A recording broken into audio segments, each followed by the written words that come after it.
وعلى آله وأصحابه وأزواجه أجمعين. أما بعد فأعوذ بالله من الشيطان الرجيم. بسم الله الرحمن الرحيم. أولئك المقربون في جنات النعيم. صدق اللہ. بلند آواز سے ایک دفعہ درود. الصلاۃ والسلام علیکہ یا سیدی یا رسول اللہ وعلی آلک وصحابک یا حبیب اللہ. پیر صاحب کی موجودگی میں چند باتیں آپ حضرات کی خدمت میں عرض کرنا چاہتا ہوں. پہلی بات یہ ہے کہ قرآن کریم میں ایک سورت ہے الواقعہ. اس سورت میں 3 گروہوں کا اللہ نے ذکر کیا ہے. ایک ہے اصحاب الیمین جنہیں دائیں ہاتھ میں اعمال نامہ دیا جائے گا. دوسرے ہیں اصحاب الشمال جنہیں بائیں ہاتھ میں اعمال نامہ دیا جائے گا.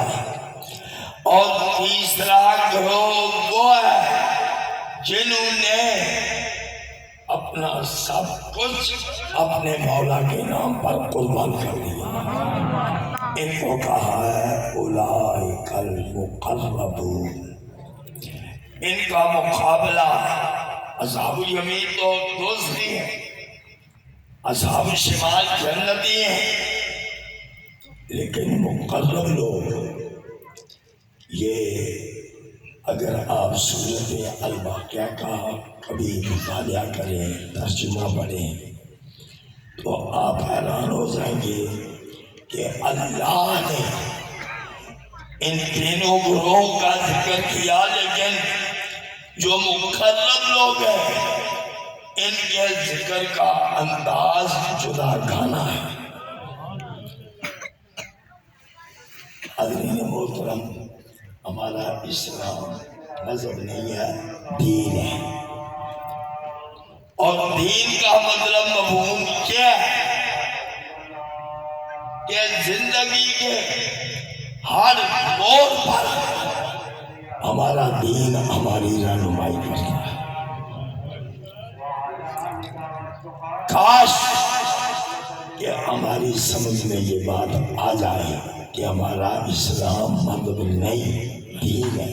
ارشاد بھی ہے ان الدین عند اللہ الاسلام ومن یبتغی غیر الاسلام دینا فلن یقبل منہ. حضرین محترم، مختصر بات یہ ہے مقرب لوگوں کا درجہ بہت بلند ہے. ہمارا اسلام دین ہے. اگر اس محفل سے ہماری سمجھ میں یہ نقطہ آ جائے تو میں سمجھتا ہوں ہم کامیاب ہوں گے.